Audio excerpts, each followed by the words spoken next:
If you say wrong run, you can simply do abort and again the lights bringing back. Again for the lights. Green starts. And you're waiting for this to cut. Whenever it cuts, you stop it. Not stop before. Okay. Cut is there. After After 8 seconds. 12 p.m. Now we start, yeah? Yeah, okay. please. Okay. Ladies and gentlemen, good afternoon. Welcome to the APSC Cloud webinar with the title Pulmonary Valve Replacement for Repair Tetralogy of Fallot. So I'm delighted here today as we embark this journey to delve into the intricacies of this vital topic. As we know, the Tetralogy of Fallot is the most common form of the silent congenital heart disease, with an incidence approximately 0.2 until 0.6 per 1,000 live births.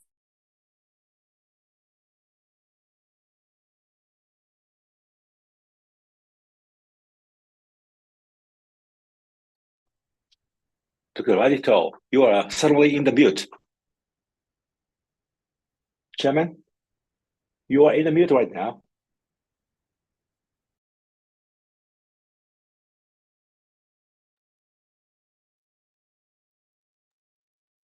Yes.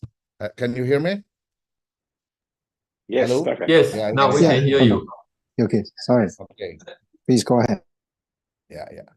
So, ladies and gentlemen, welcome to the APSC Cloud webinar in a PVR for repair TOF.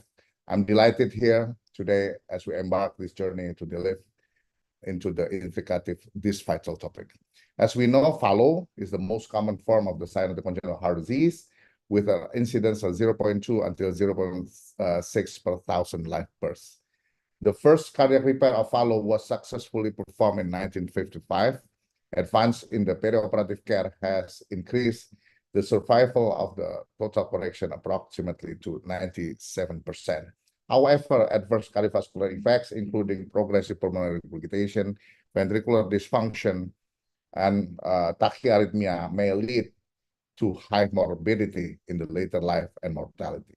Timely pulmonary valve replacement is critical to avoid this late complication. Before we begin, allow me, the chairperson, Prakoso, to extend my gratitude to my co-chairperson, Professor Jou-Kou Wang from Taiwan, who will co-chairing our session, and this leadership and dedication to advance medical knowledge are truly commendable. Throughout the webinar, we have the privilege of hearing from the esteemed experts who will share their insight and experiences in their field. I'm particularly excited about the contributions of our representative speakers who will shed light on the various aspects on the pulmonary valve replacement. As we navigate through the program, it's essential to adhere the regulations outlined by the APSC, ensuring that our discussions are both informative and compliant. With that in my mind, I encourage active participation for all attendees as your questions and contributions to enrich the dialogue. So without further ado, let's embark in the enlightening journey together as we explore pulmonary valve replacement for repair Tetralogy of Fallot and strive forward a deeper understanding to this critical topic. Thank you. So we start with Dr. Gi-Beom Kim from South Korea, professors from Division of the Pediatric Cardiology and Department of Pediatrics, Seoul National University Children's Hospital, Seoul National University School of Medicine, Seoul, South Korea. Please, Professor Kim. Thank you for kind invitation and thank you for introduction. I want to show my slide. Now, can you see my slide? Yes. Yes. Okay, thank Yes. you. Yeah. So today, it is my disclosure. I'm working as a proctor for Foster and Melody Valve. And today, this topic are focusing on Tetralogy of Fallot. So for the pulmonary replacement in 12 group, most patients need PVR because of RV failure, may need to PR. But some patients need surgical PVR for the first time because of pulmonary atresia. And this patient, we also should focus on the later transcatheter PVR. And for the first PVR, there are lots of recommendations, but since the 2018, this AH and AHH guideline showed the definite indication for PVR. In case of more than moderate PR, patient to see symptom, that is class 1 indication. But without symptom patient, any of two followings, such as RV or LV systole dysfunction, severe RV dilatation including RV EDVI greater than 160, RV ESVI greater than 80, and RV indexed volume more than 2 times of LV indexed volume, one of the index, and the RV systole pressure more than 2 times 2/3 of systolic pressure, also another indication, and the extra intolerance in more than 2 of that among that, which is the indication for PVR. However, as I said, we also should know the lead PVR indication, but that is not included in this article. So we should refer to RV to PA count change indication. So if the patient show more than moderate degree PR or PS with reduced functional capacity or arrhythmia is class 2A indication for PVR. And in case of asymptomatic patient, a patient to show severe stenosis or regurgitation with reduced RV ejection fraction or RV dilatation is a class 2B indication for PVR. But the above mentioned indication are for surgical PVR. So how about transcatheter intervention? 2 years later, there was another guideline was published about valve disease treatment. In that article, the authors showed that the threshold for intervention now are lower than they were previously because of more durable treatment options, low pressure risk were in transcatheter treatment. So we should think about to reduce some kind of interventional treatment threshold. Let's considering some point for first one is safety issue. As we all know, transcatheter PVR safety risk is lower than the surgical PVR. And for example, in many instances, we see operative risk are high or surgery is prohibitive in some patients. And repetitive operation associated with increased surgical risk, perioperative mortality due to adhesion, scar tissue, and anatomic disruption. From our hospital data, the patient who had greater than 3 times of open heart surgery definitely show more mortality than less than 3 times operation. And each subsequent ventriculotomy increase risk of developing scar-related ventricular arrhythmia. And as we all know that some patients are not surgical candidate because of comorbidity. The other considering point is borderline size alveoli for transcatheter PVR. This is the case for pulsar valve. This patient, 28-year-old TOF, the severe PR, and this borderline size of main PA, we usually do a balloon introduction test using a static balloon, such as Taisha 30 millimeter, because pulsar valve largest out diameter 32 millimeter. So this patient, when we do this test, from the RV angiography, we could see the leakage through the balloon. So at that time, I decided not to implant valve implantation. This was done several years ago. So what if we performed this procedure 1 or 2 years before, if the indication of PVR was appropriate for this patient. And also for the transcatheter implantation, we always should know the available each valve in each country, each center. As you know, there are several balloon expandable valves on commercial use, and also other self-expandable valves on commercial use or clinical trials.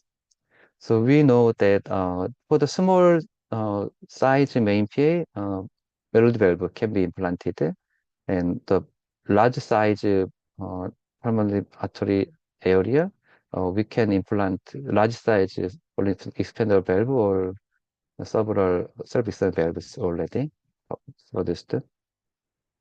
So we should know which valve's profile and which valve's characteristics before procedure. And one also should consider a landing zone of this transcatheter valve, pulmonary valve. So we need to know each landing zone profile for native valvuity or prosthetic valve conduit.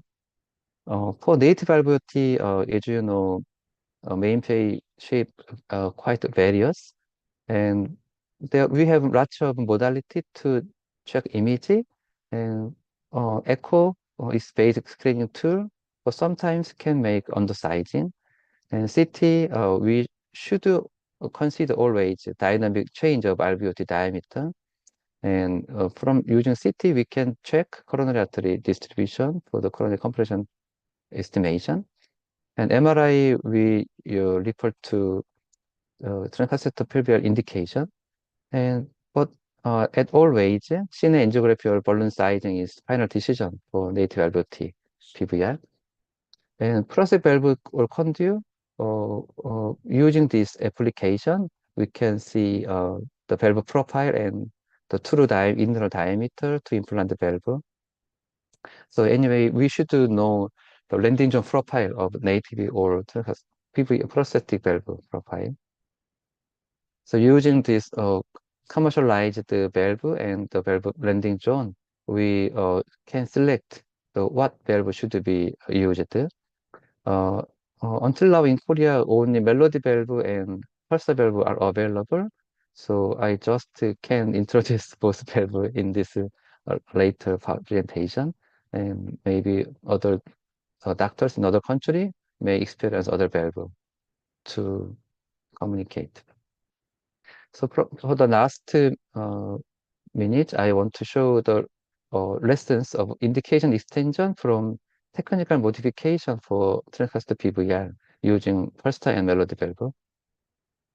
So because I have the experience for pulsar valve, I want to show from this slide. As many of you know, the pulsar valve was made using nitinol woven texture. So the company made this standard strut using 2-wire string, and the treated porcine cardium, which was developed in our center, was covered 25 millimeter height, and treated porcine pericardium was sutured as a tricuspid repellent like this. And because the first fiber is very compact and the nitinol woven texture can make adaptation to various alveolar shape. From the help of Professor Jou-Kou Wang and the Taiwan centers, we made this article and published last month for the 108 patients. According to the main page shape, we showed what area is insertion site for the pulsar valve. This is pyramidal shape, the distal landing, section landing zone. A straight shape, we can implant in the middle, and reverse pyramidal shape, implant the proximal like this. And convex shape, mostly implanted in the middle portion, but sometimes implanted at this proximal area. And concave shape, always in the middle portion like this. And for example, this patient is reverse pyramidal shape 20-year-old. As you can see, distal part is quite dilated. So only landing zone is proximal area. Nowadays in our center, for challenging case, I'm sorry, sound. Challenging case, we implant valve before the simulation test using a 3D printed model with the contractile characteristics, and then implanted this proximal area for the previous patient and test using pumping system and check the stability. And in the real practice, this angiography, Sheunn-Nan angiography before procedure, as you can see, this proximal area is only landing zone. Distal is quite dilated. And implantation of the valve at the proper position, you can see good valve function and contractile this area. And this is more extreme case, a 70-year-old female, and MPA is quite dilated. The only landing zone is proximal valve area, which had severe calcification in the pulmonary valve. So in that case, because we need a landing zone, we implanted 30 millimeter covered stent like this, and then implanted the pulsar valve 32 millimeter carefully, and you can see with no regurgitation and reduction of stenosis. So which means the pulsar valve was applicated in stent like this. And this is a 32-year-old TOF patient. Patient had previous prostate valve implantation 21 years ago with the C perimeter 25 millimeter. And before procedure, patient showed severe PS and moderate PR. In this patient, we also implanted CP stent 24 millimeter first, and then implanted 26 millimeter pulsar valve like this. So which means the pulsar valve applicated in as a valve-in-valve procedure. And in this patient, 56-year-old female, also very dilated main PA, and proximal area also very dilated. So there is no landing zone is main PA itself. So for this patient, we implanted in the post branch PA, and like this RPA, we implant 30 millimeter pulsar valve, left side 28 millimeter pulsar valve. So which means pulsar valve applicated in bilateral RPAs.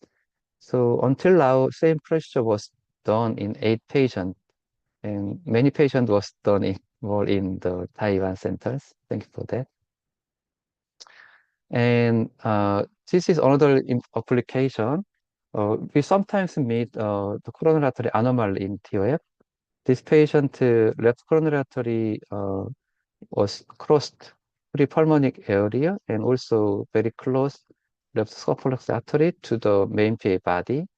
So from this position of a coronary artery, it seems to be difficult to implant volume expanding valve or strong wire strut sulfonyl valve. So in that case, we implanted this shorter version, the 33 millimeter length pulsar valve to the more distal part of main PA like this.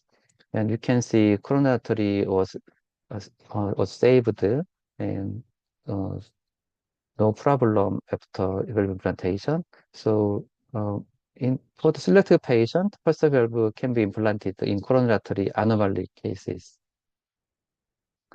So until now, pulsar valve was implanted for 5,185 patients, and Taiwan already doctors implanted more than 100 patients, and after Korea FDA approval 2019, and more and more patients implanted pulsar valve. And we finished the CE approval study 1.5 years ago. So last year we submitted the data and hope to get approval next year. Unfortunately, until now, 6 patients needed migration or embolization. who needed surgery. And each reverse pyramidal or pyramidal shape or convex shape can be challenging sometimes. But these cases were done in the most beginning part. So nowadays we can have some procedure for bailing out. For example, the pulsar has 3 hook like this. So if we think the position is not good, if the distal part flare less than 1/3, recapture is possible. So some of you may experience already. So by rolling the knob counterclockwise again, we can close hook cover again, and then you can make a change modification. And for the case more than half of the valve opened like this, you can retrieve whole system safely. In that case, don't touch the slider. Only again knob rotation knob clockwise, counterclockwise. In that case, we can close more and then carefully pull back through the T-valve and IVC and femoral vein, and we can safely retrieve all the system and then try again. So until now, maybe as I know, 10 patients experience like this. So through this capture retrieval system, we can escape the on this kind of migration embolization. And so what I learned from the failed case for the melody valve, this patient, 19-year-old TO patient, absent pulmonary valve. So he underwent a lot of conduit change before this procedure. And during the operation, patient had brain damage, so he was bedridden, severe scoliosis, and tracheostomy status. So the last operation, 9.5 years before, so patient needed PVR, but surgeon gave up operation because of high risk operation. So we designed to do valvular implantation.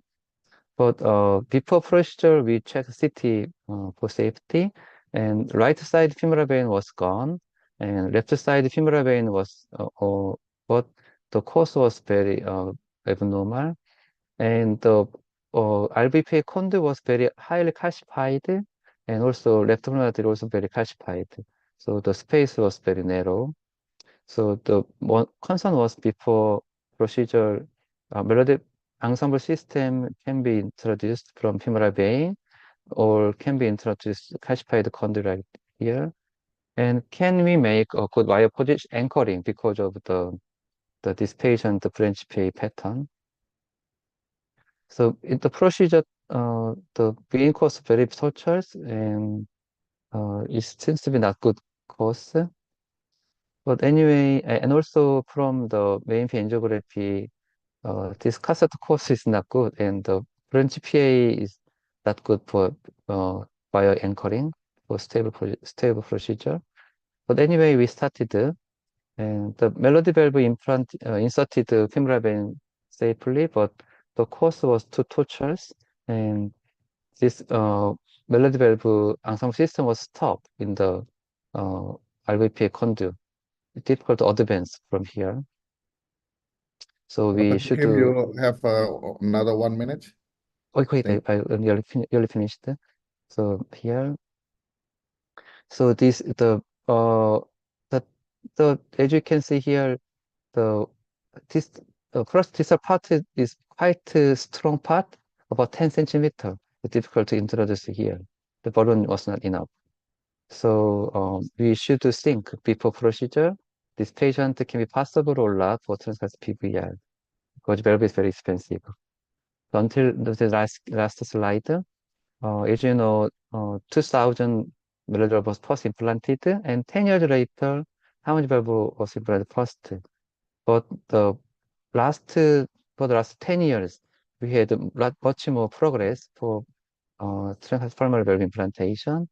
So, and nowadays, the second generation self-extend valve is progress worldwide. So we should anticipate more patients can have a profit for this valve.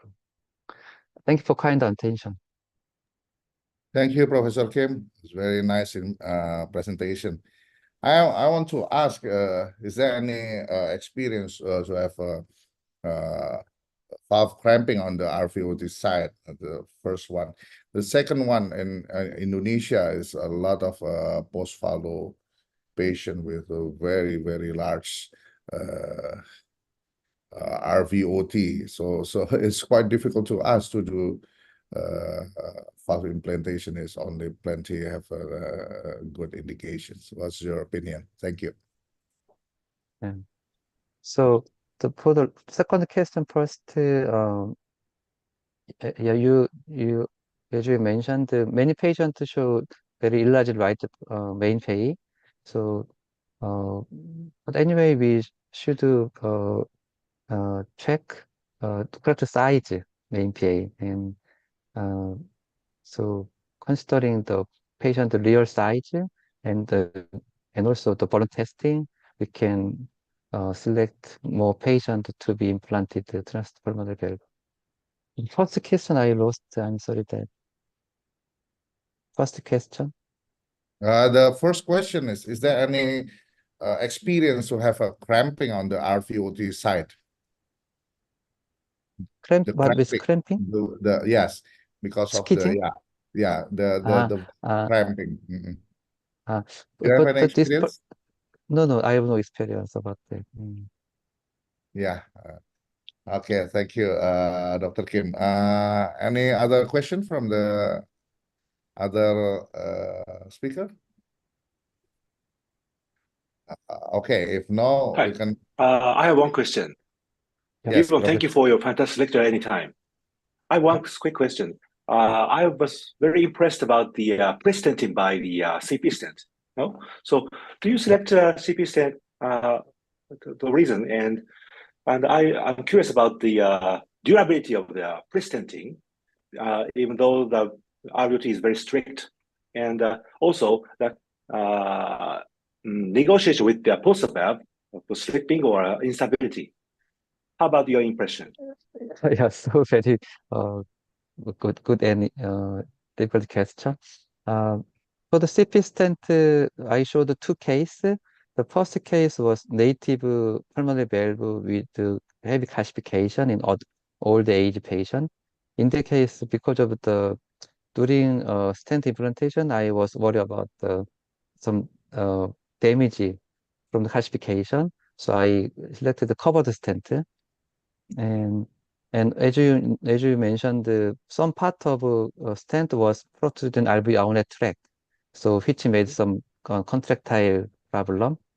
But because after implanting pulsar valve, which is another frame, set frame, so which prevent less movement.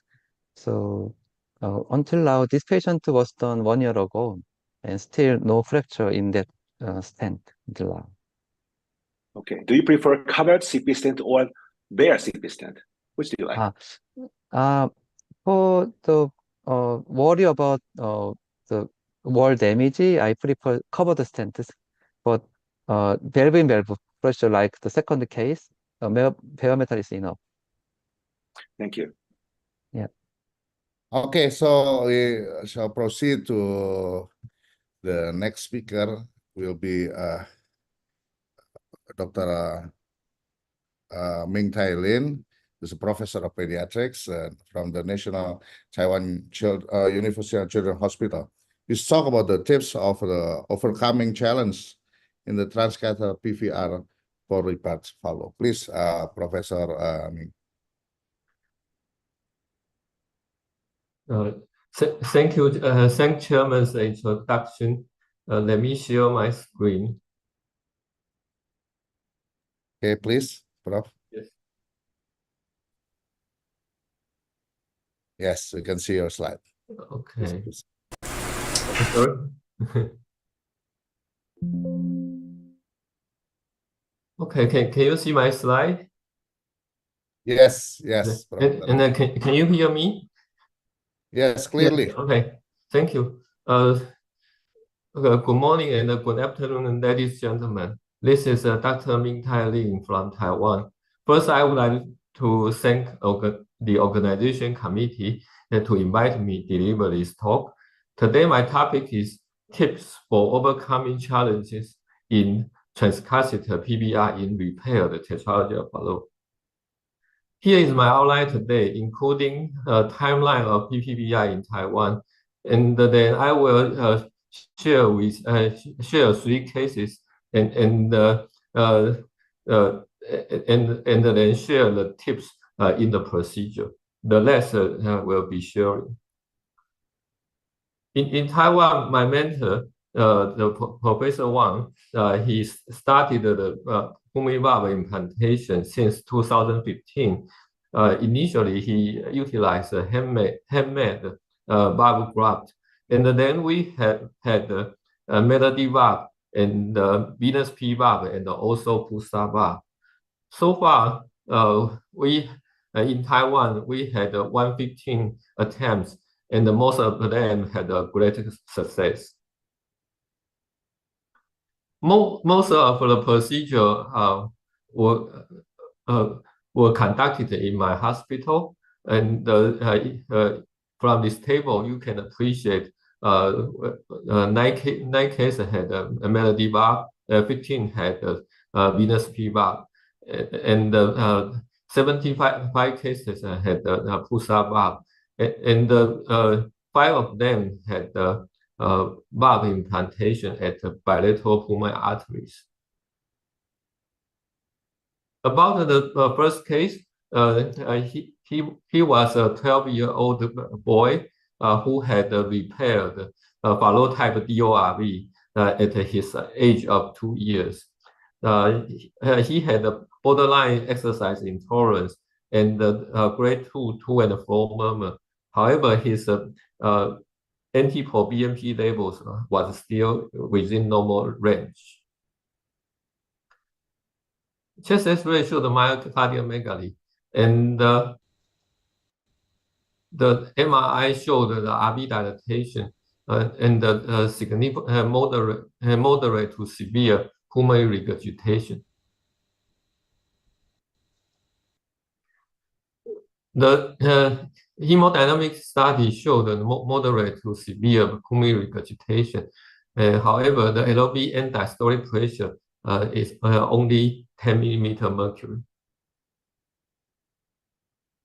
We plan to do the valve implantation. Before that, we did the MPA angiography. The left panel demonstrated the significant pulmonary regurgitation, and the pulmonary annulus around 20 millimeter. We also did the balloon interrogation and the sizing, which you can appreciate the width around 20 by 22 millimeter. Here, there are 2 tips at this moment. The first is, like the right panel demonstrates, you need to advance the tip of the wire as distal as possible. And the second tip is you need to, in addition to balloon interrogation, you need to do simultaneous RV angiogram. When we put together the whole assembly, then we can advance the whole assembly into the target site, like the video demonstrates. And we always advance the whole assembly to the origin of the RPA, and then open the distal part of the valve graft. In this case, we pick up the 26 millimeter Pusa valve graft. And the lateral view also showed the very good position. And then we can open the distal portion of the valve graft gradually. and repeat the angio to double check the position. And when we feel comfortable, we can open the remaining portion of the valve graft, like the middle panel and the right panel demonstrated. After that,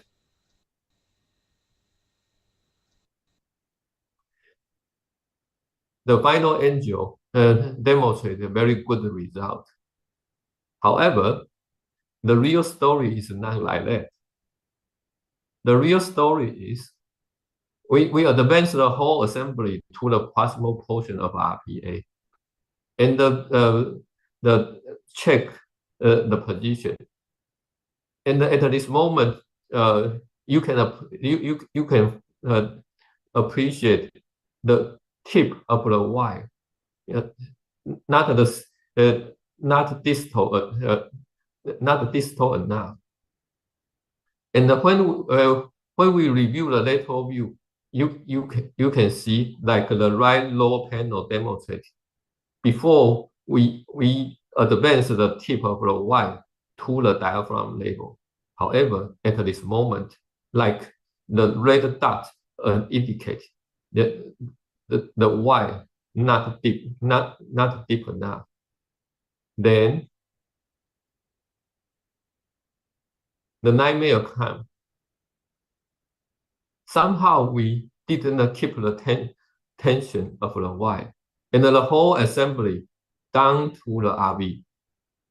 After that, we try to advance the whole assembly again. However, we fail. Then we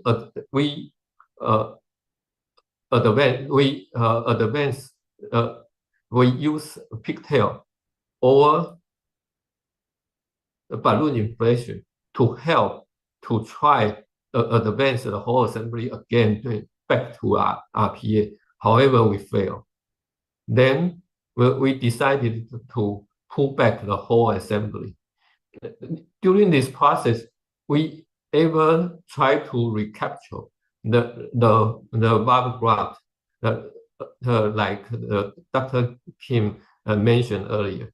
However, we somehow fail to do that. Even we pull back the whole assembly into the IVC. However, the recapture process, we fail to do that.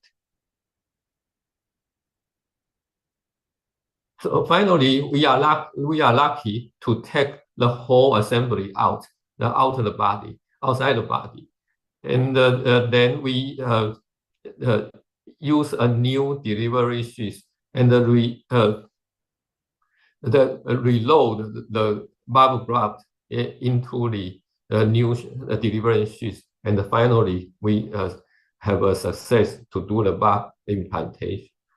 So the learning point is about why it should be stiff enough, and usually we recommend the lambda crystal Y, and the tip of the Y should be as distal as possible. Usually, my personal preference is to the right posterior inferior. And the third, we need to keep tension of the Y anytime. And how about balloon interrogation and simultaneous RV angio that coming up next? The second case, he is a 17-year-old male who had a repair Fallot-type VORV. Actually, he doesn't have any symptom. At the BMP level, was normal. Again, the RV, the dilated RV, the dilated MRI showed the dilated RV and the significant pulmonary regurgitation. Hemodynamic study showed the similar finding, and the LV and the diastolic pressure was only 5 millimeter mercury. And the MPA angio showed the severe pulmonary regurgitation, and also the pyramidal shape RVOT. balloon interrogation showed the width was 21 by 26 millimeter. So we decided to pick up a 32 millimeter push-up valve to implant, to do the valve implantation. Again, we start the procedure from the origin of RPA, and pull back the whole assembly a little bit and wait for the jump like the middle panels demonstrated. And then I pull back a little bit, pull back the whole assembly a little bit and ready for open the remaining portion of the graft. Then I open the remaining portion of the valve graft. However, only 3 seconds later, the whole assembly embolized to RV. I call the surgeon to rescue such crisis, and we are lucky the patient now is good. Can we do it better?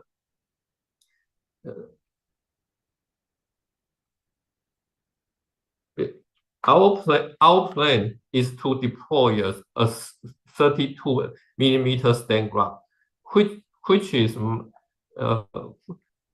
a maximum for push-up valve. Then I somehow skip the simultaneous RV angio during balloon interrogation, and sow the seeds of future embolization. Therefore, the lesson I learned from this case is that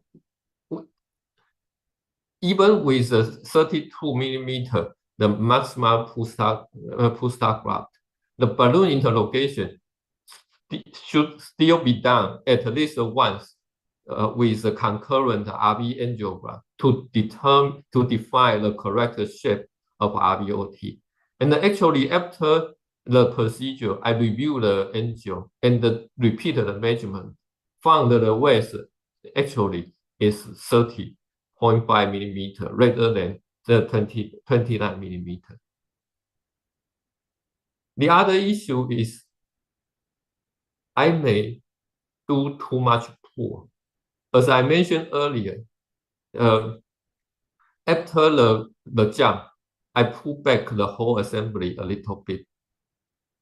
Such pull, you can appreciate the lower end of the valve graft already down the reference point, the sternum wide, down the sternum wide, and also only after the pullback, only 1/3 of the graft remain above the waist that cannot provide good anchorage and cause the device embolization. The third case, she is a 57-year-old female who had a repaired Tetralogy of Fallot. She had a valve implantation at her right pulmonary artery 1 year ago. However, she still experienced some dyspnea. So we decided to do the valve implantation at her LPA. Here, you can appreciate the LPA angio showed very dilated left pulmonary artery, and we decided to use to deploy a 28 millimeter push-up valve graft. As the earlier case, we advance a whole assembly. However, it's very tough to advance a whole assembly to negotiate the LPA acute angle. Even I did some alpha curve to try to overcome this angle. However, it doesn't work. So after that, after several times try, we even advance another balloon to try balloon assist technique. However, doesn't work. So we abandoned the procedure. Do we have any well-done case who had a similar scenario? Yes, we did have one. This month, he is a 30-year-old male who also had a repaired Tetralogy of Fallot and significant pulmonary regurgitation. Like the video demonstrated, the RVOT shape is pyramidal type, and also some stenosis at the LPA origin. Our plan is to deploy the pulsar bar 24 at the right RPA and 26 at the LPA. For this case, we take the lesson from the earlier case. We utilize the dry seal sheaths like these two videos demonstrate. The advanced process of whole assembly become very easy, like this video demonstrates. After that, we smoothly deployed these two bubble graft, and the pulmonary regurgitation diminished significantly. So, ladies and gentlemen, I would like to share with all of you about the tips in PVVI. The first is, we need to keep the sleep wire as distal as possible, and also keep the tension anytime. And the simultaneous RV angiogram should be done together with balloon interrogation. And before procedure, we need to prepare a long delivery sheath and big size long delivery sheath like dry seal sheath, which may save the day. We need to learn from experience of other teams to avoid the same mistake. And the last is a surgeon is always your best bet. Thank you for your attention and welcome for your comments and questions. Thank you, Dr. Ming. It's very, very nice experience and having tips and tricks. Do you have any experience to have another mode of the imaging, such as having a esophageal echo during the procedures? Any explanations? Our team in Taiwan, the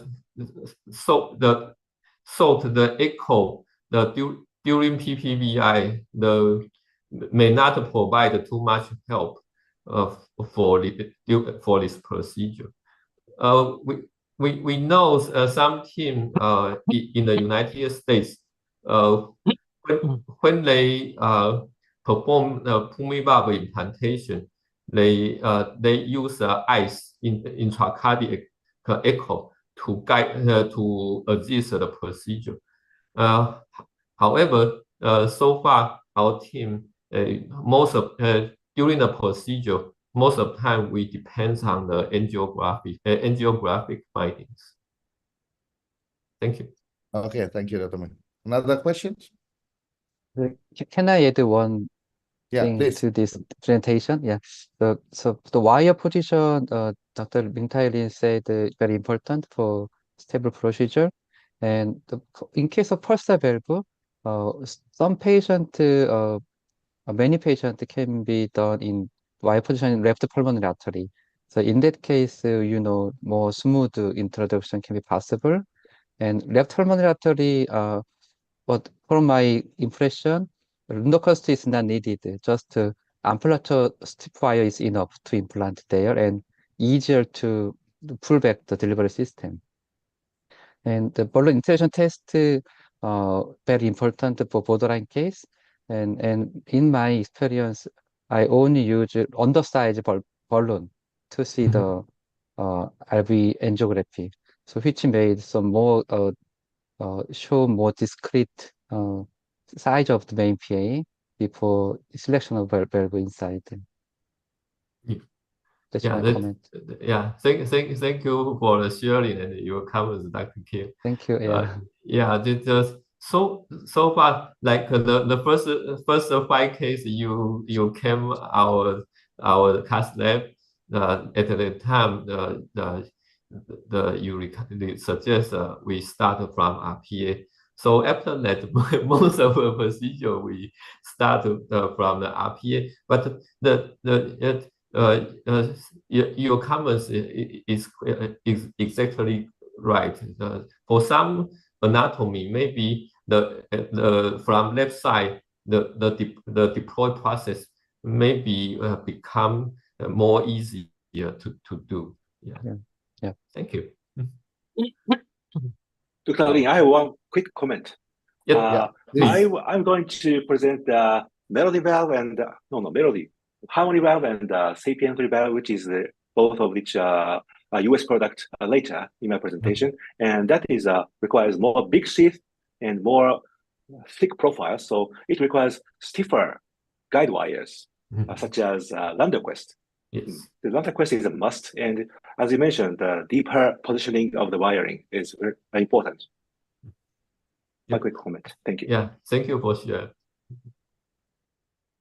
Okay, so we have to proceed to the next speaker, I think. Thank you, Dr. Ming. So we proceed. The next speaker is from Taiwan, Dr. Sheunn-Nan Chiu, the Professor of Pediatrics, National Taiwan University and Children's Hospital, Taipei, Taiwan. He will talk about the management of the arrhythmia in the era of transcatheter pulmonary valve replacement. Please, Dr. Chiu. Thanks for the chairman's introduction. Here I will share my slide. Can you see my slide now? Not yet? Yes, okay. So please, I will talk about the arrhythmia management in the area of the transcatheter PVR. As we know, the long-term outcome is pretty good for the Tetralogy of Fallot patient, and this is our hospital database, and this is data from the Northern American Congenital Heart Disease Consortium, and we found 30 years survival after the surgical repair can be more than 90%, both in our hospital and also in the Northern American data. However, the death is still a problem. We can see the survival curve gradually go down, and the most common cause of this death is heart failure and ventricular arrhythmia-related sudden cardiac death. Indeed, arrhythmia is a common death problem in this patient. The data from Japan, we can see the atrial arrhythmia, both the atrial fibrillation and the atrial flutter. The prevalence is very high. When the patient is older than 50 years old, the prevalence is more than 50%. For the ventricular arrhythmia, the prevalence is also more than 30%. And the figure at the right side is the data from National Health Insurance Database from Taiwan, Professor Wu. And also the similar finding, when patient was older than 55 years old, the arrhythmia incidence is more than 16%. And for patient age at 45 to 55, the incidence is more than 10%. And among them, 1.5 to 2.5% of the patients have ventricular arrhythmia. So what is the effect of PVR on the arrhythmia and the electrophysiological factors? There are many studies, and this is a largest meta-analysis for more than 7,500 patients. We can see after pulmonary valve replacement, the RV volume will decrease, the RV function will improve, and also the BNP data will decrease. However, for the electrophysiological parameter, the QRS duration, which has been shown to highly correlated with late ventricular tachycardia, we can see the QRS duration is only borderline decrease. Indeed, several previous small-scale studies show the benefit of PVR was not notably significant on the VT and the late sudden cardiac death. This is the indicator registry. This is a large registry study from the collaboration of the Northern America and the Europe countries. And actually, the initial indicator registry showed the negative results regarding the midterm outcome of PVR. However, in 2023, they report their long-term follow-up data with median follow-up of more than 8 years. And we can see both in the match cohort and the propensity score adjusted cohort, when the PVR will decrease the death and the sustained VT in this patient compared to those without PVR. So from this data, we can see the PVR has positive benefit for the patient of repair TOF patients for the ventricular arrhythmia. Then how to manage the arrhythmia in repair TOF? We will talk about the atrial arrhythmia first, but it is the most common form of arrhythmia. The atrial arrhythmia will increase the morbidity and the mortality in this repair TOF patient. This is the data from Adult Congenital Heart Disease Center nationwide database study from Netherlands. For more than 14,000 patients, the patient with previous atrial arrhythmia will have higher mortality rate and a higher heart failure admission rate compared to those without atrial arrhythmia. So the management of the arrhythmia is very important. The most common form of treatment include the medication and the catheter ablation. For medication, beta blocker, calcium blocker, sotalol, and the amiodarone were commonly used. However, the side effect and the efficacy is not so good in many of the patients. So, till now, the catheter ablation is generally preferred over long-term antiarrhythmic drug medication, especially in those with supraventricular tachycardia, atrial arrhythmia, and less complex surgical repair, like the TOF patients. However, the long-term outcome for this patient is still guarded. We can see the data from Boston Children's Hospital. The 5-year arrhythmia-free survival rate is only 50%. So many of the patients will have frequent recurrence of the arrhythmia. And many of the arrhythmia recurrence is not the incomplete ablation, but the new arrhythmia.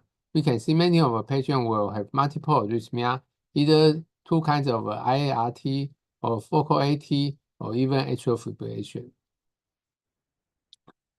However, even when the patient has recurrent arrhythmia, the arrhythmia severity will decrease.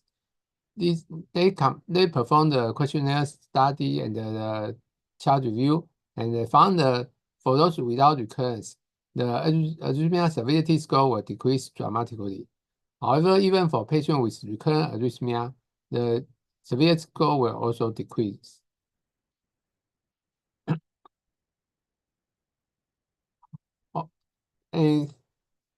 And here we have also several experience of multiple arrhythmia in the same patient. And here we will show one of our case. This 48-year-old man is a patient of repair Tetralogy of Fallot at the age of 16 years old. He had heart failure complaint recently, and he also had a VT attack 15 years ago, and he received an ICD implantation. However, the heart failure symptom progressed, and the EKG showed the atrial fibrillation with the slow ventricular rate. Because of the severe PR and the impaired right heart function, she received the pulmonary valve replacement and the pulmonary artery plasty surgery. However, because of a prolonged procedure, the intra-OP ablation was not performed for this patient. And at the classroom, we performed the pulmonary vein isolation for this patient, and also performed the catheter ablation for at the right atrial appendage and left atrial appendage and the coronary sinus oris area. After ablation, the sinus rhythm resumed. However, 3 months later, he had the recurrence of palpitation. And the repeat EP and the EP mapping show the dual loop reentry intra-atrial reentry tachycardia, One is around the tracheal valve, another around the eye appendage. So we perform the linear ablation at the isthmus. Immediately after successful ablation, another kind of atrial arrhythmia attack. This is focal atrial tachycardia here. We then ablate this side, and after successful ablation, he had free of symptom for 2 years. So although the ablation of atrial arrhythmia in repaired Tetralogy of Fallot is challenging and may require multiple procedures, however, the pulmonary valve replacement alone does not affect catheter ablation. Then we will move on to the ventricular tachycardia, which may be influenced by the pulmonary valve replacement. The EP in the repaired Tetralogy of Fallot patient is very important, and in the early study from the multi-center study of North America and Europe, they found the EP has good predictive value for the later VT and the sudden cardiac death. If the patient has an inducible polymorphic VT, the outcome is dismal. If they have inducible monomorphic VT, the VT-free survival rate is also low compared to those without VT induced. So EPS with the programmed ventricular stimulation can have a good predictive value for the repaired Tetralogy of Fallot patients. And this is a study from France, and they perform all the for the patient with prepare for the pulmonary valve replacement. They will perform the EPS and the programmed ventricular stimulation for all the patients. And they found if there is no VT induced, and by there is high risk group, they will still perform catheter ablation. If the patient have a positive VT induction, they will perform catheter ablation or all the surgical cryo ablation and the ICD implantation in many of the patients. And they found the result of the EPS programmed ventricular stimulation will alter the treatment approach for Tetralogy of our patient requiring pulmonary valve replacement. We can see 19% of our patients will change their treatment policy. And after the VT induced, then we have to try to ablate this VT substrate. And how to ablate the VT substrate in this repaired Tetralogy of our patient has been studied for more than 20 years. And now we are very clearly know that the common isthmus include the ventriculotomy to a tracheal valve or VSD patch is called isthmus 1. The ventriculotomy scar to the pulmonary valve is isthmus 2, and the VSD patch to a pulmonary valve is isthmus 3, and the VSP patch to a tracheal valve is isthmus 4.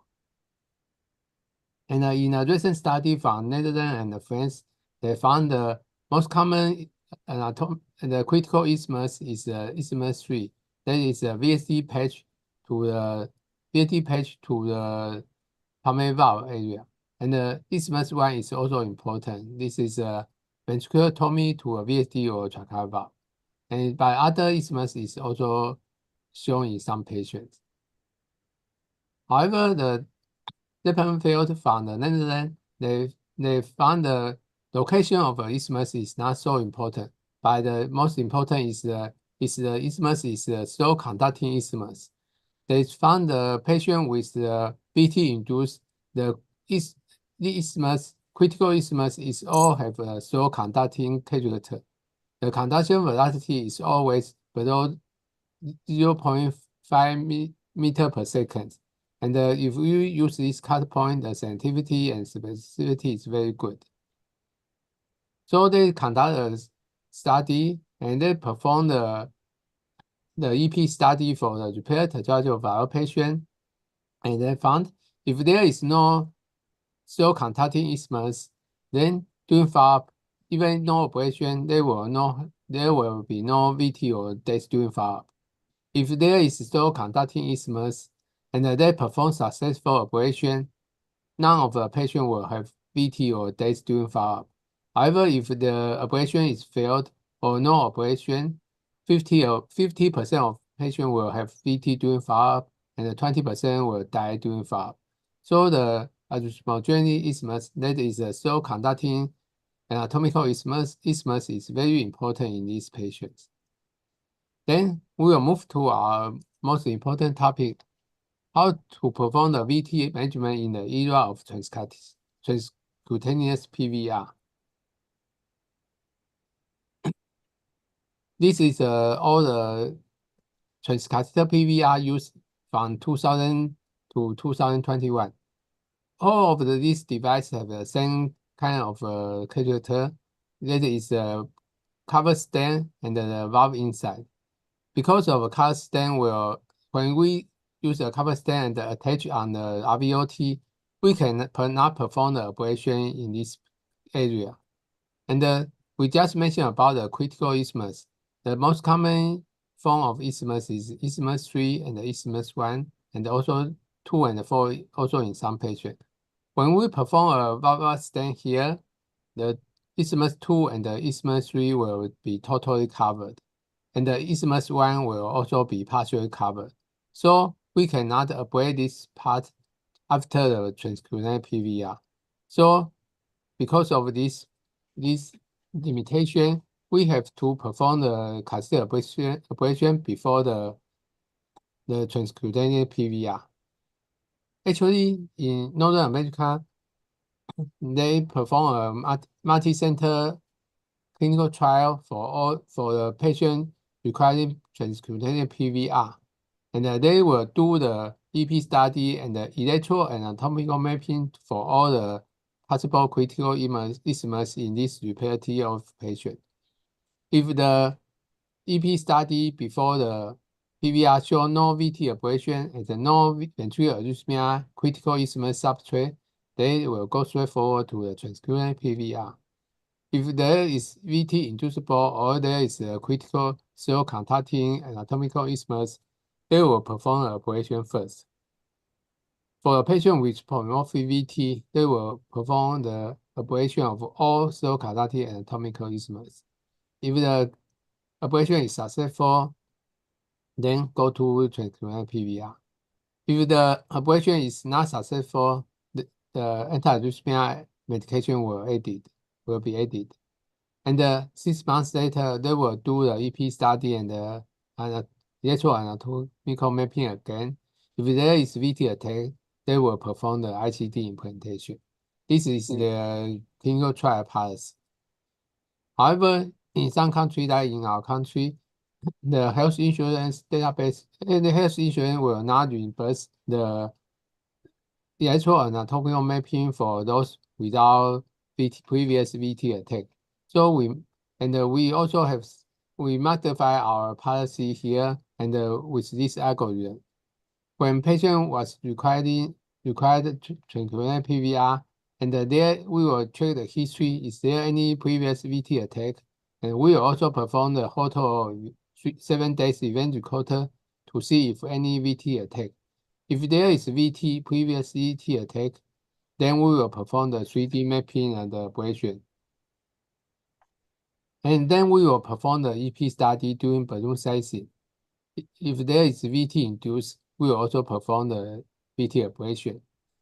And then after ablation, we will go to transcutaneous PVR. 6 months later, we will follow the photo event recorder and perform. If there is still VT attack, we will perform the ICD implantation. So using this policy, we just perform one case of a TF after repair and prepare for PVR. He had a Holter exam and showed one VT attack. And we performed the electro anatomical mapping and the ablation, and we found the isthmus 3. There is a VAD patch to the pulmonary valve area. It's a critical isthmus. And we perform ablation here and also the isthmus 2. And after ablation, there is no VT induced. And we can see if we perform the transcutaneous PVR here, we cannot perform this part. So it is important to evaluate the VT before the PVR and to ablate all the possible substrate before the transcranial PVR. So I will close my speech here. The atrial arrhythmia is common and the cardiac ablation is the first-line treatment for this patient. The PVR itself will not affect the cardiac ablation for atrial arrhythmia. And then for the ventricular arrhythmia, it is also not rare and may cause sudden cardiac death. And in the era of transcatheter PVR, ventricular arrhythmia ablation should be performed before PVR. However, how to approach and what is the best algorithm for the EP evaluation and the VT ablation for this patient is still under study. Thank you for your attention. Thank you, Dr. Chun, for the great lecture. I want to ask, what is your opinion to give the prophylaxis beta blockers in patient and post-repair follow with occasional ventricular arrhythmia?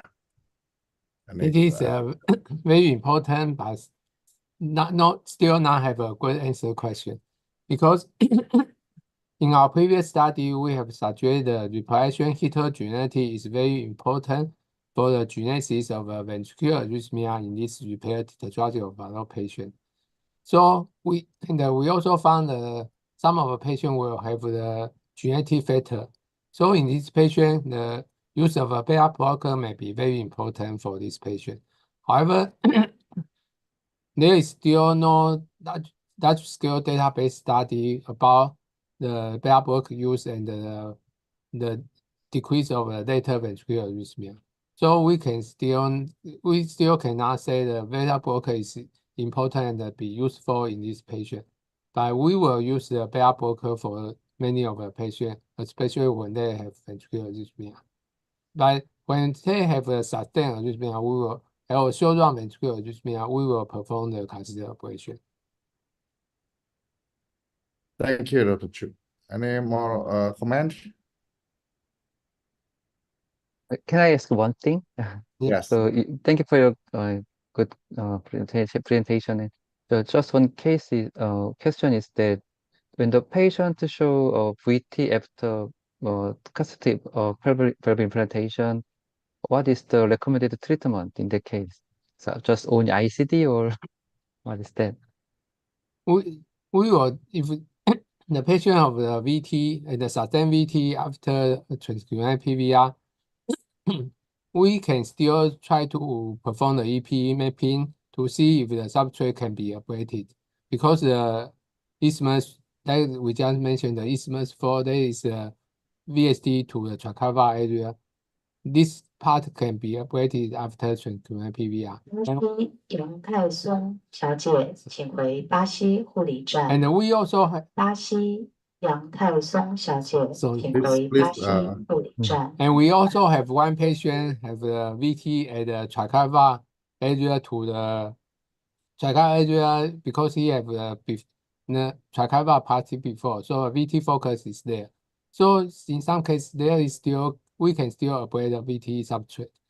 And but if the VT substrate cannot be ablated because of the obstacle of the Baba stent, then we will perform the ICD implantation and give him some medication. Maybe amiodarone may be more appropriate in this if the patient have sustained arrhythmia. Thank you. Thank you. Please, Professor Jou-Kou Wang, can you hi. Sorry, I'm late because I just finished my outpatient clinic. Yeah. Okay. No problem, Dr. Jou-Kou Wang. So you proceed, all right? Okay. Yeah, please. Okay. So, yeah, please, Dr. Prof. Jou-Kou Wang. yeah, who is the next speaker? The next speaker will be Kim Sung-Hae. Yes, next speaker is me. Okay. Everyone ready? Okay. Yes. Yeah, Good afternoon, okay, everyone. so- I'm Kim Sung-Hae from Shizuoka Children's Hospital, Japan. Today is Wednesday, so Wednesday is my outpatient clinic day. So I'm in the middle of the outpatient clinic, but I reduced my appointment today for this great meeting. Okay, so I'm very particularly honored to have a talk in this prestigious meeting. This time, I'm going to touch on the comparisons of transcatheter and surgical PVR in repaired Tetralogy of Fallot. This is my disclosures and no specific conflict. I have no specific conflicts of interest in this topic. Okay.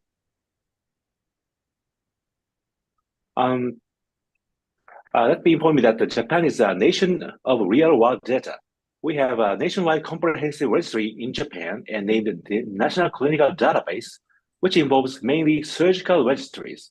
And it also includes Japanese cardiovascular surgery database with both acquired and congenital. And it also includes the Jou-Kou registry for pediatric and congenital catheter interventions.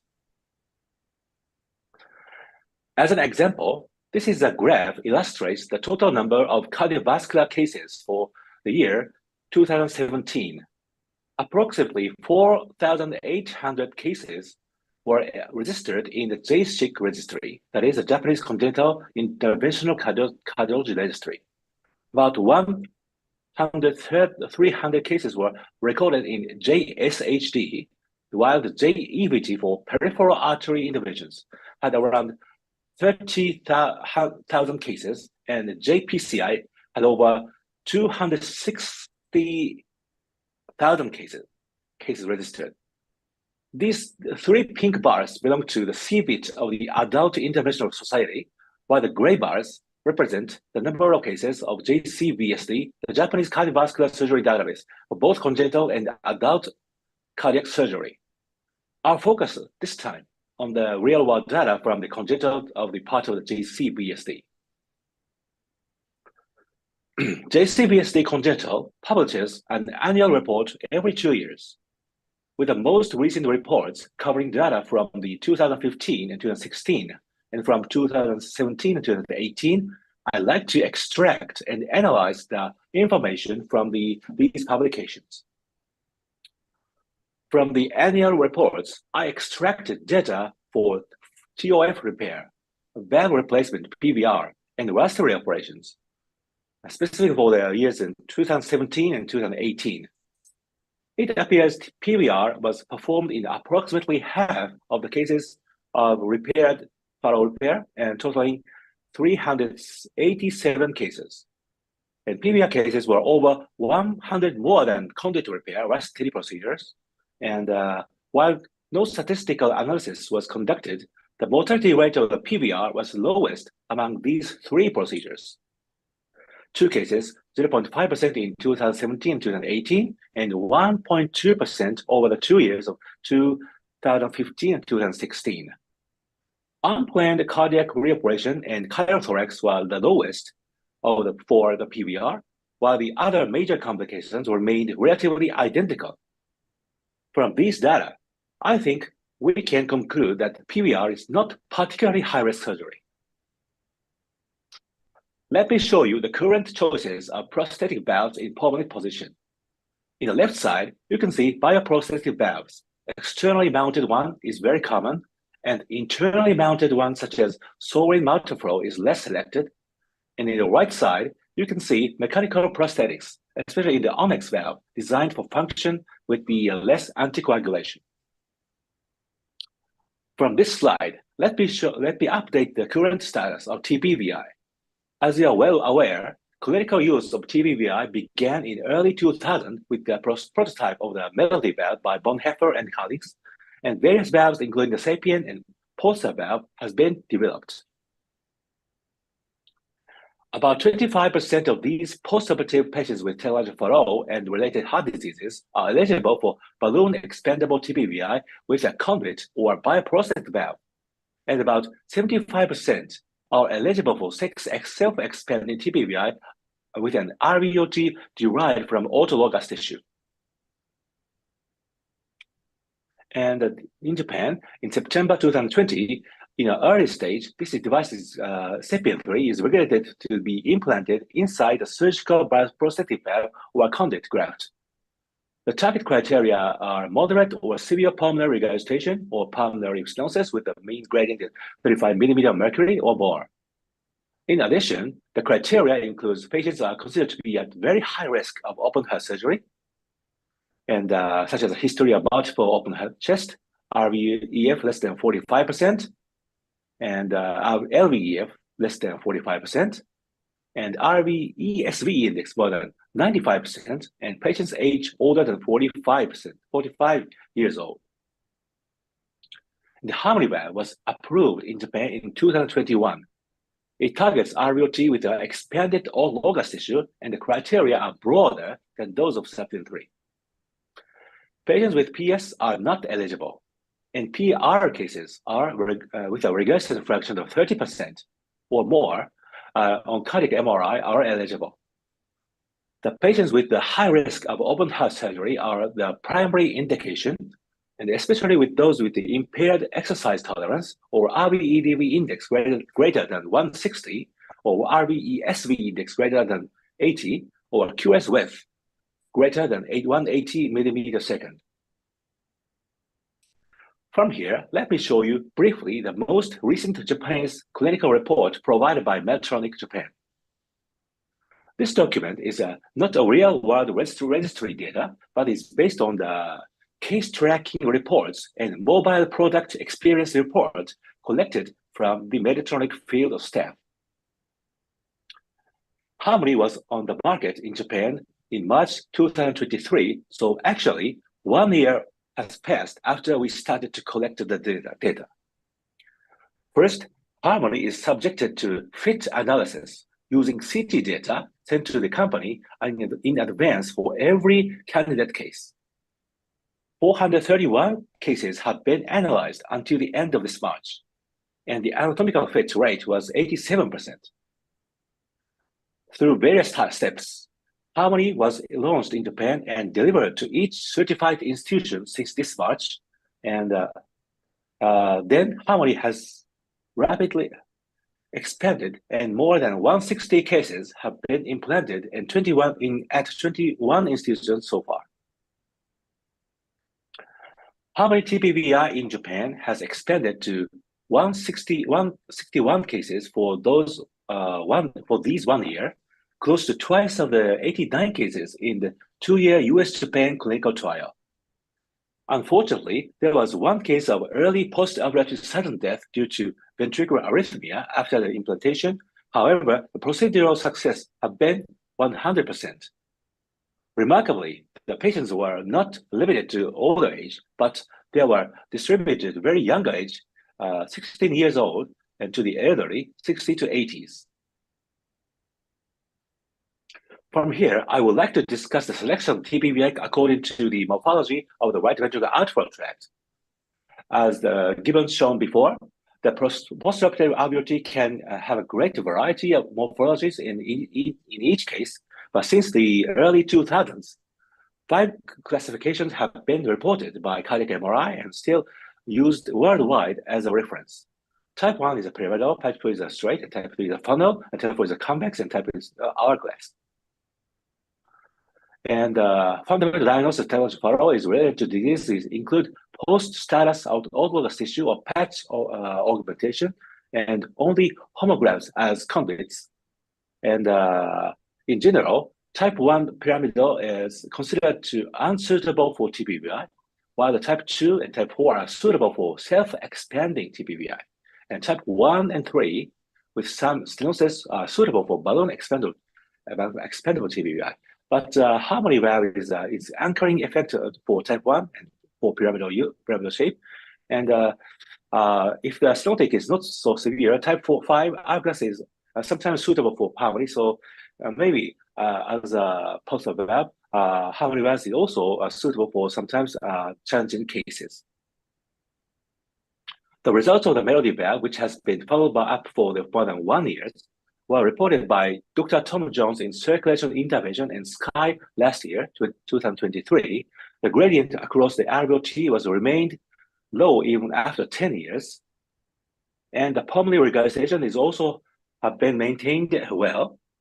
And on the other hand, valve-related dysfunctions, including the composite of RVT reoperation, catheter reintervention, and hemodynamic dysfunction, or more than moderate PR or gradient more than 40, and all over 10-year freedom of rate was 54%. To summarize the ID study in the US, it is the longest follow-up on TPVI, with a 10% of death, 21% of TPV explant, and 45% of any kinds of reinterventions, and 46% of any kinds of valve dysfunction, and about 20% valve-related IE, and which can occur in 2% per patient year and over 10 years. So melody valves have made of jugular veins, so they similar outcome as contiguous colonies. As shown in these tables, there are currently 4 types of self-expanding and 3 types of balloon expandable TPVs in clinical use around the globe. In Japan, Harmony and Sapien 3 are now available, and Harmony comes into two sizes, 22 and 23. And it is expected to provide 85% of anatomical fit, which may be applicable to larger RVOTs that Harmony cannot cover. We are discussing the introduction of, along with the US and the HBD for children activities. We are also considering the introduction of the poster, which seems to fit the Japanese physics regarding the postoperative morphology. Let's move to the discussion comparing surgical PVR and transcatheter PVR.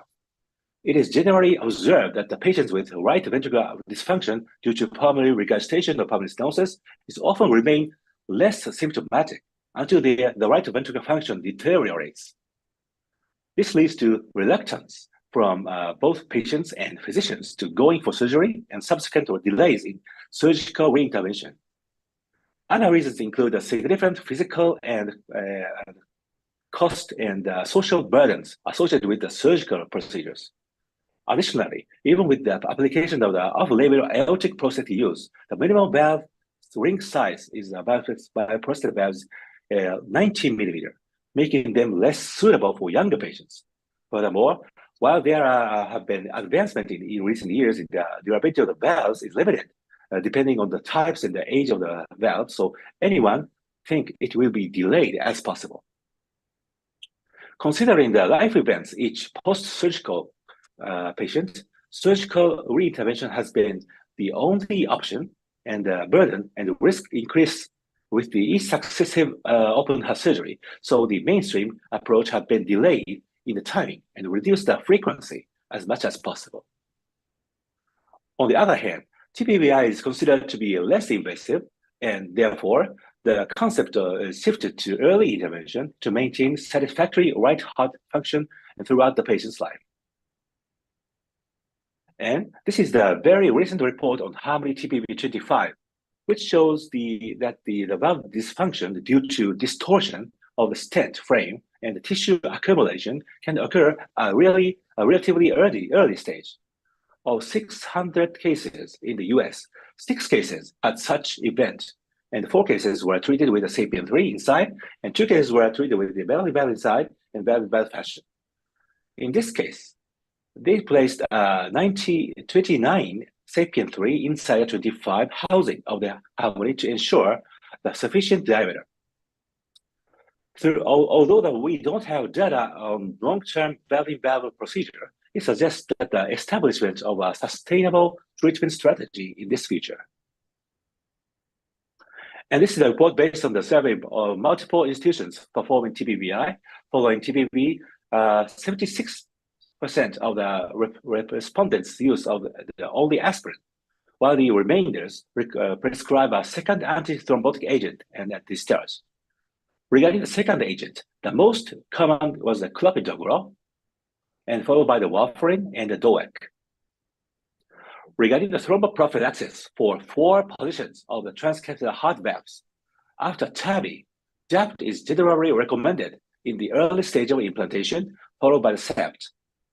at the same time, and the same regimen is often applied after TPVI. However, I don't think it has been established at all after TMVI and TTVI. And in my opinion, because the systemic vein in our right heart is more susceptible to fibrin thrombus, that is, red thrombus, Jou-Kou may be preferable than antiplatelet therapy such as aspirin. In summary, recent advances in transcatheter technology to manage the right ventricular arterial tract requires a collaborative approach between the congenital surgeons and cardiologists, including not only interventional cardiologists, but also imagers, EP services, and adult congenital cardiologists, and so on, as a part of multidisciplinary team with a systematic review. Each patient has shared with decision-making to determine the optimal treatment plan. And this is the final slide of my talk today. TPVI is considered to be less invasive, and therefore the concept has shifted to earlier intervention to maintain right heart dysfunction throughout the patient's life. The long-term outcome is not clear at this moment. However, we expect sustainable repeated re-interventions with TPV in TPV fashion. TPVI definitely requires antiplatelet therapy, but no one knows the best remedy. And finally, if the patient is a young lady, we should have some discussion in each patient, which will be better to recommend pregnancy before the TPVI with no medication, or after TPVI while preserving the RV function. Okay, that's all. Thank you for your attention. Thank you, Dr. Kim. Any question from the audience? If there's no, I would like to ask you a question. In Japan, I know many doctors use Gore-Tex valve made by the surgeon. How is the longevity of the valve after Gore-Tex valve implantation? Professor Jou-Kou Wang, thank you for your excellent question. We actually have a handmade, custom-made conduit with a tricuspid conduit for army position, actually. One is handmade by surgeon, and one is the Yamagishi valve that is made from the Kyoto Prefectural University professor, Dr. Yamagishi, and preservation. It's not in market. And both is a very good durability and function at least 10 years and 20 years. Sometimes in the early younger age have some increased calcium turnover in their bodies. So sometimes calcification to rapidly develop. But I think it is very excellent. And one point is these each EPTFE made conduit is not eligible at this moment for the TPVI inside because of no one knows the risk of rupture or slipping inside the valve into the EPTFE conduit. Okay, thank you. So any other questions? Okay. Can I ask one comment about antithrombotic treatment? Okay. Sure. Yes. So for the first valve, we are only give 6 months or 1 year according to each center. And how about the Taiwan there? And still, from my experience, there was no thrombus formation in the valve for our AD or long-term follow-up. So because we think first valve is very not bulky, just very concrete size. So I think so. But how about Taiwan experience?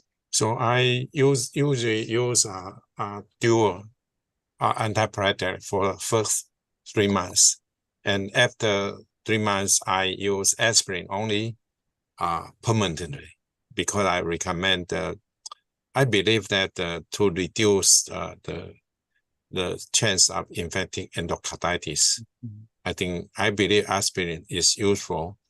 And I have another, because I also heard a story of a patient in Balkans his patient has thrombus, a big thrombus in the pulmonary position after the venous P valve, resulting in severe PS. So I think I am afraid about that. So I would like to use, because usually do no harm, right? So Yes, right. for the first 3 months, I think I use dual, and after 3 months, aspirin only, low dose. Yes. Okay. And how about you, Gabriel? Your policy? I just only use 1 year aspirin only Oh, from the 1 year. beginning. Okay. Yes. Yeah, sure. 1 year. Yeah. You quit the aspirin or antiplatelet after 1 year? Yes, right. Yeah. No medication. Yeah, no medication. Yes. Okay. Of course. Okay, great. Great. Okay. And any other suggestion regarding the antiplatelet? Okay. Okay. So maybe we need another meeting to discuss about the policy of the antiplatelet. Thank you very much, Dr. Kim. And the next speaker is Chun-An Chen. Chun-An, are you ready? Can anyone hear about me? Yes, Sorry, I can hear you. Can you see my screen? I cannot see your screen.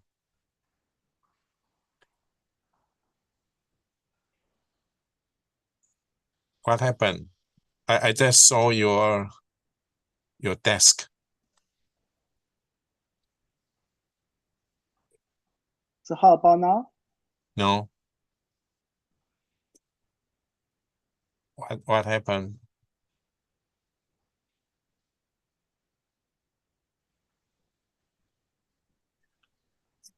Can you find the button for share screen? Yes, I put a share screen and just saw.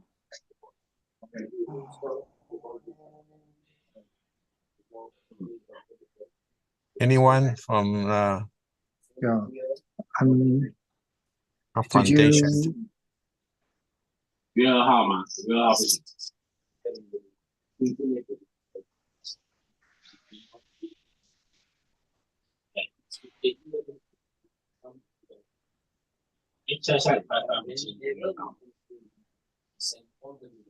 How about now?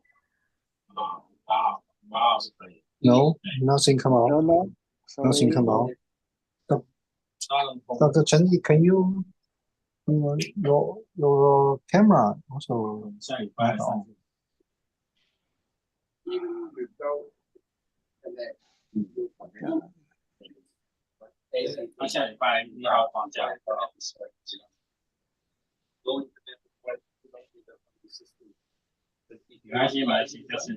工程师们可以帮我们看一下。我正在帮他看他其实是可以的，因为目前 I don't know why. Dr. Chen, right now you also a co-chair. Suppose you can see the icon for screen sharing. Did you see that? 你有看到那个 Yes, I saw that. I pushed that. And select the screen you like to share and start sharing. But I don't see start sharing icon because maybe this is a web version. It's not a. Oh, you are using the web browser to join. Yes. Oh, can you using the yeah, because I have difficulty and log into the app. Oh, I see. You have difficulty working. Wow, that's the problem.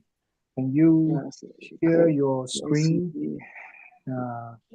Share your desktop, because we so far. Sorry. And he kept the app kept asking me to update, but I can't update the software. Oh, you can't, because yes, I spent all the time after the software. Yeah, sorry. Oh, I just finished the cast, so I don't have time to prepare the connection. Oh, okay, I'm sorry to hear that. And so maybe I don't know whether you can send So, your PowerPoint so to someone. yes. So how about I said I put my slide on the cloud, and you can download it. Yeah, you can give a link. And Okay. I need, our Okay. doctor to support it. Yes. You see, Okay. I'm not in the Oh, sorry. PC, and so I can't get Okay. your PowerPoint. So someone can have Dr. Chen's PowerPoint so that he can help him to share the screen.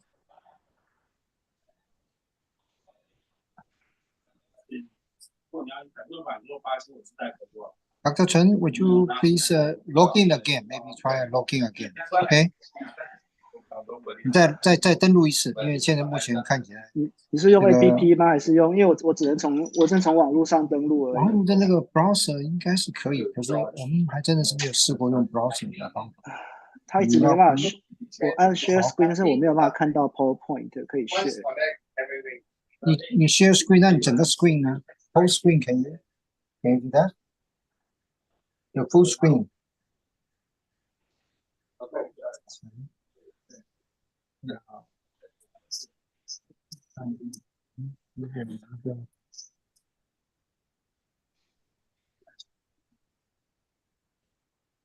你可以把你的 PowerPoint 放在这边，然后上传吗？不行，因为 Web 界面版有很多限制啊。糟糕，也没办法帮你放，因为我现在没有。我现在有个 Dropbox link， 然后可以。Okay. Can you share your Dropbox link and this link URL please put on our chat box， 就在我们的聊天室。And I need our doctor to someone to support him to download and display that for him. Okay. Would you please 放在那个聊天室，我们可以下载，帮你下载，然后找一个人帮你放。原来我们的主席是可以放的，他刚刚帮人家放的很好。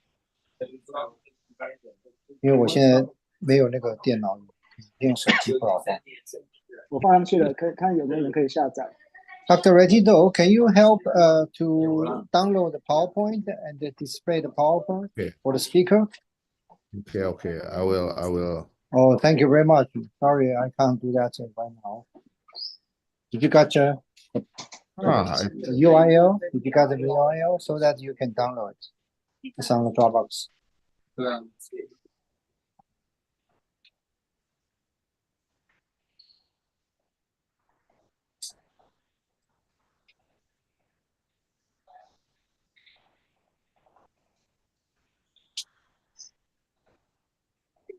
I cannot download the. Yeah, I can't. 你的那个 download 的那个档案有没有什么限制？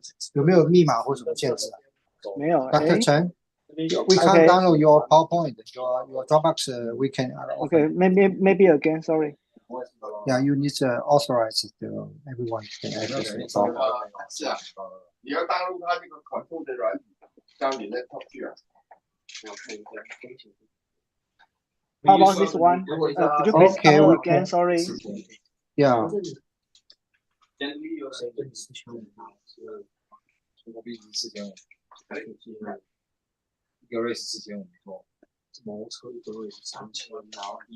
Dr. Radityo, can you download the slide?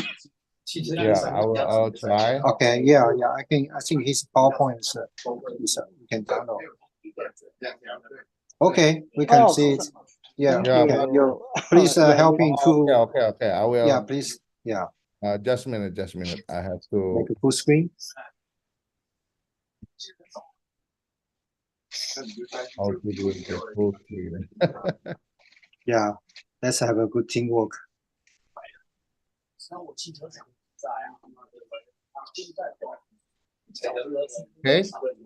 Okay, Dr. Chen, you can. Yes. Good stuff. Yeah.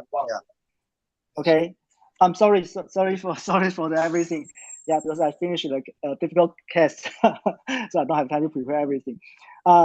Today my talk is about complication and management strategies in transcatheter pulmonary replacement. Thanks. Could you please next?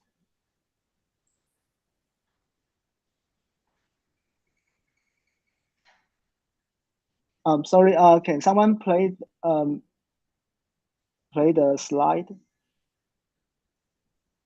I Just a can minute, see. just a minute, just a minute. Sorry, Let me sorry. pause.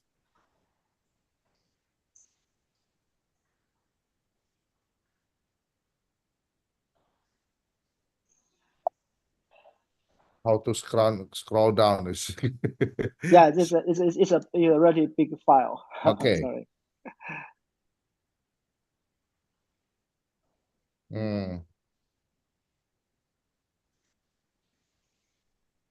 Cannot be. Yeah. Yeah.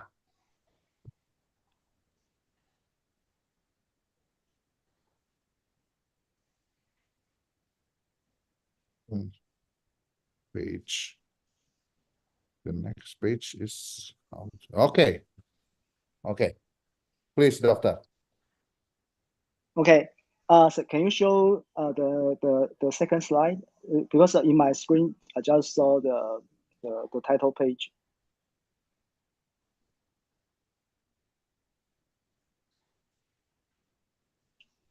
Just a minute, just a minute, just a minute. It's quite difficult because the problem.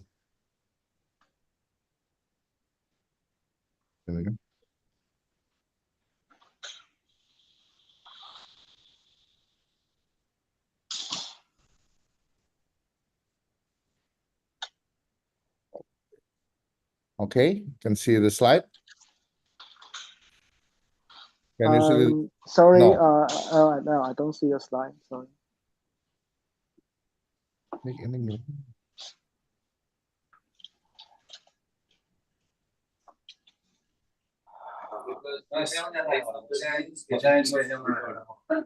Your screen is black.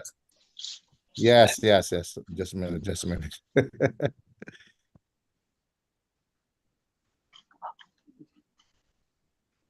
Okay, yes.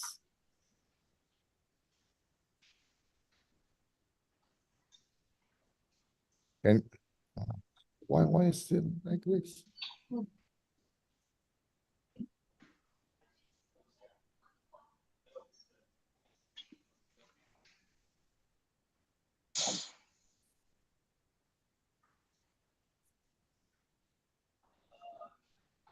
Can you see the slide? Yes, I see the first page. Yes. Okay, okay. The second, okay, okay. Yes. This is, yeah, okay, Yes, okay. this is the second. Okay. I'm talking about the complications. So first, let's go to the largest registry so far. This is a balloon expandable valves, mostly embedded valve, and also sapien valves. So this is an international registry, including more than 2,000 patients. Actually, the mortality is relatively high at 8 years, up to nearly 9%. And the risk factor of mortality is older age, pulmonary valve replacement, and pre-existing other prosthetic valve and pre-existing pacemaker or ICD. And the intervention is also very high. How about next? Sorry, next. So if we look at more details into the complications, what happened? I think this is a more recent data. Is from from several U.S. Centers. They prospectively registered the complications. So it's also mostly medieval and simply valve. As you can see, the adverse event is not so rare, and 30% are classified as severe adverse events. And most complication occurs in patients received homograft conduits.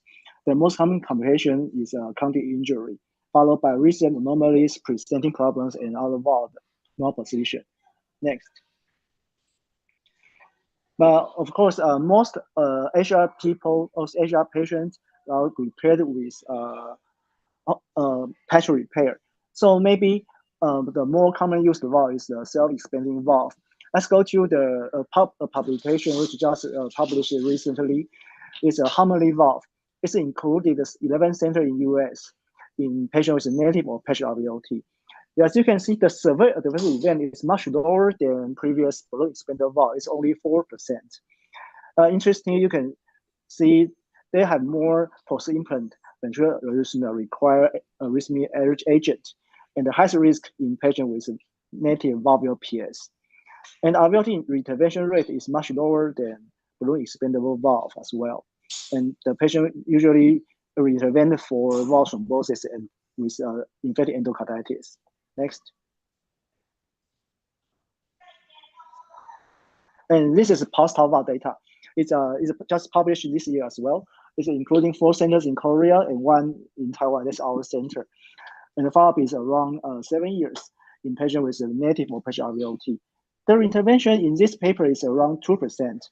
And actually, by the Gi-Beom give me most updated data, it's just 1% requires surgery in a global registry in more than 500 patients. And 1 intervention just due to a significant probability. And actually, there's no IE, no frame fracture in this registry. Next. Let's go to the venous valve. This is also the paper published this year. They include 6 hospitals in China. Patient number is relatively small. It's 55 patients. The intervention rate is similar to other self-expanding valves, around 2% at 5 years. And there's no frame fracture as well. Next. So, although the complication in TPVI may vary in different kinds of different kind of valves, but I think it can classify into several categories. The first is general complication related to catheter procedure per se. And the second is the alveolar stenting related complication. And the next is TPVI related complication. And of course, complication on follow-up after TPVI is also an important issue. Next. Although I'm given a talk too about how to deal with the complication, but I think prevention actually is the best method to prevent any complication, because once it happens, it sometimes very difficult to manage. Next. So I think having a very good imaging checklist before TPVI is the key. It helps us to select the right patient for the right valves. So the imaging checklist must include, is there any additional lesion need to be fixed at the same time? If that's the case, maybe the patient should receive a surgical PVR rather than just a TPVI. The second is the alveolar dimension and the morphology is fit our valve. And the next is there any possibility of coronary artery compression? And is how about the vessel access? Next. So this slide summarizes our institutional data in patient received point valve replacement. Mostly, as you can see, if the patient receives surgical PVR, surgeon will do other surgical procedure at the same time, except for PVR alone. So we have to realize sometimes the surgeon will do other procedure. They say you just did a TPVI, but how about other anomalies? So we have to carefully look at this anomaly. Can it be treated with transcatheter, or it must be done by the surgeon? If that's the case, maybe this is not a good candidate for transcatheter point valve replacement. Next. Another common issue is branch PS stenosis. This is also a very important issue before we are looking at the PVR, because sometimes not regurgitation is harmful to the heart. Sometimes branch stenosis is even more harm than the regurgitation. Next. So if the can you put that slide? Just click follow one by one. Next.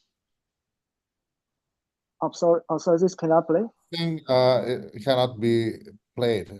Okay. Oh, it's a pity, because this is actually movies. But if in patient with branch PS stenosis, I think first, if we have already put a stent, we have to evaluate the possibility of TPVI, because it may impair the valve expansion. This is a very important issue. Next. And how about coronary artery compression? Usually we do CT to evaluate the coronary artery first, but of course we have to do balloon interrogation to make sure. If you can see the movie, actually the right side panel, the patient has significant coronary compression once we do the balloon interrogation compression test. So it's definitely not the case to do the good case for TPVI. Next. And in patients with a native or patched RVOT, the morphology may more different compared to the counted RVOT. So several publications has published their classification, but I think it's vary from institute to institute, from surgeon to surgeon. Next. So it's very important to realize where is the landing zone is in pre-procedure imaging.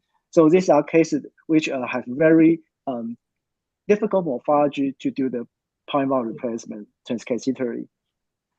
Sorry, we can see the movie. Sorry, next. So in terms of comparison, I think most doctors will agree valve migration or embolization is definitely the nightmare case in this kind of intervention.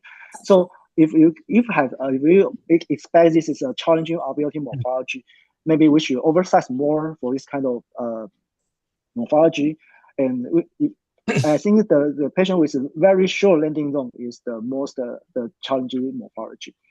And of course, you have to do balloon sizing more carefully to make sure the balloon is not moving with the heartbeat. If they're moving with the heartbeat, that means that the sizing may be not so accurate. And probably valve selection is also important. And once the valve embolized, we have to try our best to make sure that the valve is secure in the good position.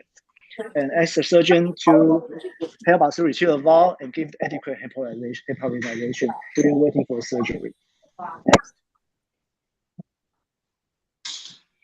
And in patients with very extensive calcifications, I think the first issue is that we should consider constant implantation to prevent valve disruption. So these are our cases that we did pre-stenting. We actually put 2 CP stents before putting the Melody valve in. Next. And in Melody valve and second valve registry, it already shown that county injury is the most common and most devastating complications once it happened. So maybe first we should consider stepwise dilatation and make sure there's no complication after each dilatation. And we must have a cover stent available. Sometimes we use cover stent directly to prevent county disruption.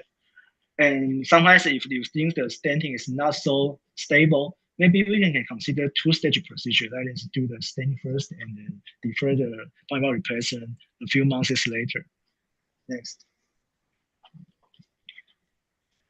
And this is our patient already put the pre-stenting using CPS stent. As you can see, the CPS stent fracture is very severe, and there's a pressure gradient across the stenotic area. That's I think it's a type 2 fracture. So before put the post-op valve, we add another cover stent and then put the post-op valve. Next. So now pre-stenting is a routine for Melody valve implantation. And I think it's sometimes required to create a better landing zone using pre-stenting in some patients with sapien valve and also post-op valve. And of course, if you worry about the stent stability, maybe we use the 2-stage procedure. And the goal is to achieve a residual alveolar gradient as low as possible. From the Melody valve study, maybe less than 15 millimercury is acceptable and may prolong may decrease the reservation rate at follow-up. Next. And this is our patient who received the recipe valve 1 year later, and one day he experienced a low-grade fever for 3 weeks. Sorry, that's like a move, but actually, just from precordial echo, we can see the vegetation on the venous valve leaflet, and the blood pressure had the bacterial acid from oral cavity. So after completion of antibiotic, patient is lucky enough, don't need to expand the valve, but actually the valve function is mildly impaired after this episode. Next. So everyone already knows that infected endocarditis is also an important issue when we follow up these patients. Actually, all patients with TPVI, maybe all patients with Tetralogy of Fallot or repair conjunctivitis may at risk for IE. And some study already shown that either catheter valve, surgical valve, if the tissue is made of bovine jugular vein valves, maybe this kind of valve are more likely to develop IE and follow up. So far, the transcatheter valve is melody valve is made of bovine jugular valves. And so far in our hospital, although we just have one patient to IE at the TBVI, we will routinely ask patient to do the dental evaluation and dental intervention prior to receive TBVI. And we have to educate patient to do the antibiotic prophylaxis for high-risk procedures. And because sometimes some experts think that the development of IE might relate to thrombosis. So maybe there's a rationale to support that use the aspirin lifelong, just not just to prevent the valve thrombosis, but also to decrease the risk of IE. I think this is still wait for more study. Next. And another issue is learning curve. I think this is a very interesting paper published many years ago. That they are the valves, the melody valve, is performed by one single operator. As you can see, the following 100 patients, after the first 50 cases, the freedom from operation rate decreased significantly as well, and the procedure complexity also decreased. That means learning curve is very important to prevent the complication, because we can do transcatheter valve on daily practice. It's not a routine procedure every day. So I think teamwork and learning from others, of course, just like today's webinar, learning from other experts is very important to increase our learning curve. Next. Oh, this is my conclusion. Complications are not rare in TBVI and may differ significantly by implantation substrate. Pre-procedural imaging assessment is the key to improve patient and valve selection and to reduce procedure-related complications. And reducing residual ability gradient and SCP prophylaxis might decrease the risk of reintervention and follow-up. Next. Thank you. Okay, thank you, Dr. Chen. Any questions? Okay. So what do you think the anti-aspirin and anti-thrombotic policy? What do you think? Yeah. My patient, I always ask them to take aspirin lifelong if there's no contraindication. Yeah. Actually, I follow your recommendation. Okay. We all agree to that. Okay, because the time up is 2 o'clock, so I have to close this section. So I would like to thank you very much for your participation of this webinar. I think probably we need another meeting to highlight our work about the pulmonary valve replacement, because this is increasing perform in each center worldwide. Thank you. So thank you all. Thank you very much. Good afternoon. Bye-bye. Radityo, thank you for covering me for 1 hour. Thank you. Thank you, Dr. Wang. See you soon. Okay, bye-bye. Bye-bye. Bye-bye. Bye-bye. Bye-bye. Bye-bye.